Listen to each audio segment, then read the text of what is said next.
नज़रें जमाए बैठी हैं, हमारी मईशत पर नज़रें जमाए बैठी हैं, और ये उनका छठा एपिसोड है।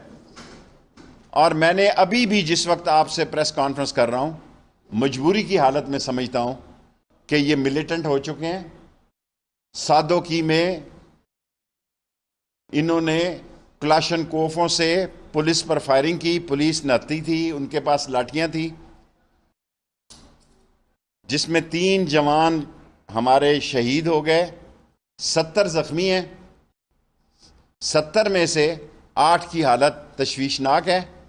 पंजाब हुकूमत इस पर तफसीली बात करेगी, लेकिन हालात की संजीदगी को देखते हुए, हालात की गहराई को देखते हुए,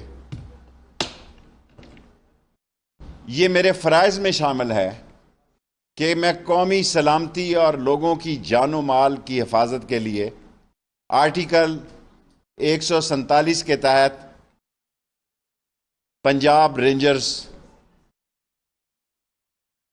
को पंजाब हुकूमत की दरख्वास्त पर 60 दिन के लिए कराची की तरह पूरे पंजाब में नाफिजुल अमल कर रहा हूं।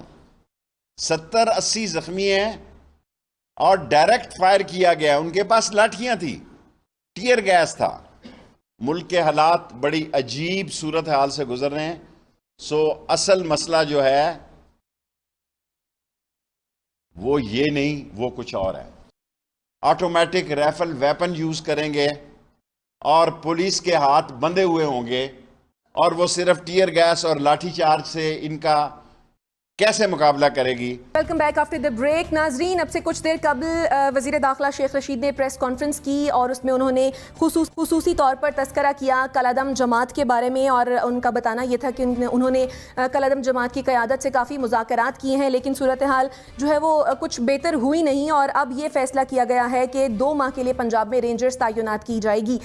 मुझे तो समझ नहीं आ रही कि आपने उनके 325 लोग रिहा करके उनके पास पहुंचा दिए, और अब आप कह रहे हैं कि ये मेरा मतलब है एक मिलिटेंट्स हैं। क्या रियासत है, क्या हुकूमत है, क्या पॉलिसी है? सारी रात आप उनसे मुज़ाकरात करते हैं। जेल में उनका लीडर है, इंटीरियर मिनिस्टर, उससे जेल में जाके मुज़ाकरात करते हैं, और फिर अगले दिन आप खड़े होकर कहते हैं कि ये अस्करी विंग है, हम इनसे बात नहीं करेंगे। कोई रियासत की एक पॉलिसी तो होनी चाहिए। यही तो बात है कि हुकूमत की क्या पॉलिसी है। हुकूमत तो डरी बैठी है और उसकी मेरे मतलब जान निकली हुई है, उसके पाँव नहीं नज़र आ रहे हुकूमत के, ना वज़ीर आज़म के, ना वज़ीर दाखिला के। वो भी वक्त था जब इस मुल्क के वज़ीर दाखिला को गोली मारी गई और कहा गया कि ठीक लगी है तौहीन रिसालत में। तो आज का वज़ीर दाखिला भी डरा हुआ है, क्योंकि अगर पिछले वज़ीर दाखिला को गोली मारना जाए था तो आज क्या सूरत हाल है। ये बीज हमने बोया है। मैं बचपन में सुनता था कि हाथ से लगाई हुई गांठें मुंह से खोलनी पड़ती हैं। ये हाथ से लगाई हुई हैं तहरीक इंसाफ की गांठें, जो अब उन्हें अपने इक़्तिदार में मुंह से खोलनी पड़ रही हैं। होश के नाखुन लेना चाहिए, मुल्क में इत्तफाक राय पैदा करना चाहिए। सारी जैसे नेशनल एक्शन प्लान बना था, सब इकट्ठे बैठे थे, फिर हम जो है पुरतशद्दद लोगों के साथ, अस्करियत पसंदों के साथ लड़ सके थे। जब पूरी सियासी क़यादत, पूरी मुल्क एक ज़ुबान होगी, इत्तफाक राय होगा, फिर ऐसे ग्रुपों के साथ निपटा जाएगा।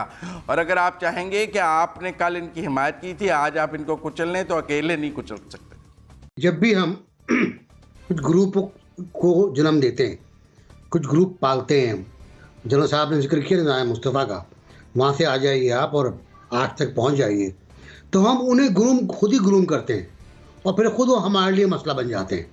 और ऐसा मसला बन जाते हैं कि हम घबरा जाते हैं, हमारी मतलब तमाम फैसला साजी ख़तरे में पड़ जाती है, और हमें इल्म भी नहीं होता क्या हो रहा है। हम क्रिकेट मैच देखने दुबई चले जाते हैं, हम सऊदी अरब चले जाते हैं, अपनी सड़कों पर, अपने इलाकों में आपके यहाँ खंदकें खुदी हुई हैं, हालात ख़राब हैं, और हम बाहर जाके बैठे हुए हैं। चलें कोई बात नहीं, मैच बेचारे शेख साहब नहीं देख पाए, लेकिन आज शेख साहब ने जो प्रेस कॉन्फ्रेंस की, बहुत कमज़ोर थी। वो हाँप रहे थे, वो घबराए हुए थे। आईजी पहुंच नहीं पाए, आईजी पे गुस्सा था, सवालों को काट रहे थे कि बस सवाल हो गया आपका, झूठे सवाल करते हैं आप, ऐसे सवाल न करें। उनसे पूछा गया कि इस तहरीक में तो आप भी शामिल थे, आप भी चाहते थे, उस पर गुस्सा आ गया उनको।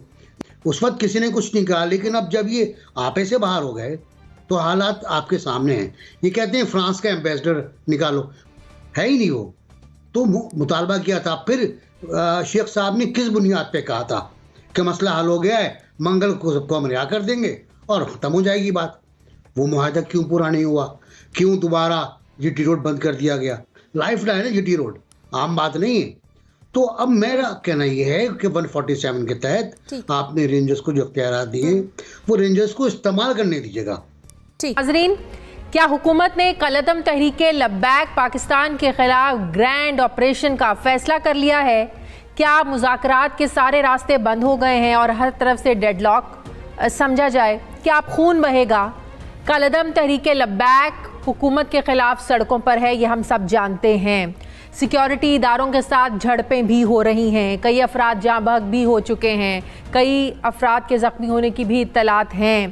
तहरीके लब्बैक का लॉन्ग मार्च रोकने और उनके साथ बातचीत करने के लिए हुकूमत ने हर मुमकिन कोशिश की है, मगर कोई खातिर खा नतीजा नहीं निकल सका, जिसके बाद आज वफाकी वज़ीर दाखिला शेख रशीद ने प्रेस कॉन्फ्रेंस करते हुए कहा कि हम कलअदम तहरीके लब्बैक को बर्दाश्त नहीं करेंगे। हमारे 3 जवान शहीद हो चुके हैं।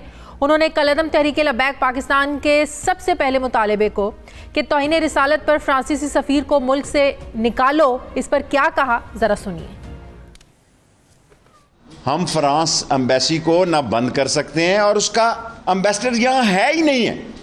मैं लाइव कह रहा हूँ सारी दुनिया के सामने। वो कहते हैं हम गूगल से देखते हैं, मुझे तो आता नहीं गूगल से कैसे देखते हैं। मैंने एज ए इंटीरियर मिनिस्टर उनको कहा है कि फ्रांस का एम्बेसडर पाकिस्तान में नहीं है। वज़ीर दाखिला से पहले वफाकी वज़ीर इत्तलात फवाद चौधरी भी इस इशू पर आज मीडिया के सामने आए और कलअदम तहरीके लब्बैक को अस्करी जमात डिक्लेयर करते हुए सख्ती से निपटने का ऐलान किया। उन्होंने कलअदम तहरीके लब्बैक के भारत के साथ ताल्लुकात के हवाले से क्या कहा, ज़रा ये भी सुनिए। कल वज़ीर आज़म साहब की सदारत में जो इजलास हुआ, तमाम मुतल्लिका हुकाम ने उसमें शिरकत की और एक वाज़ेह पॉलिसी डिसीजन लिया गया है और वो डिसीजन यही है कि कलअदम तहरीके लब्बैक है, इसको मिलिटेंट पार्टी के तौर पर ट्रीट किया जाएगा। इनको हम कतई तौर के ऊपर अब एक सियासी जमात के तौर पर ट्रीट नहीं करेंगे। अब बात यह है नाजरीन कि हुकूमत और कलअदम तहरीके लब्बैक के दरमियान पुरअमन मुज़ाकरात तो कामयाब नहीं हो सके। मजहबी जमात के कारकुनान सड़कों पर हैं, सिक्योरिटी फोर्सेस को मुतहरिक किया जा चुका है, रेंजर्स को बुलाया जा चुका है। ऐसे में मारा मारी और तोड़ फोड़ के अलावा मज़ीद लाशें गिरने के जो खदशात हैं, मज़ीद हालात बिगड़ने के जो खदशात हैं, ये बढ़ते जा रहे हैं। हुकूमत इसे क्यों कंट्रोल नहीं कर पा रही है? सवाल ये पैदा होता है कि क्या हुकूमत इस मामले को बग़ैर किसी जानी नुकसान के क्यों नहीं सुलझाना चाह रही है?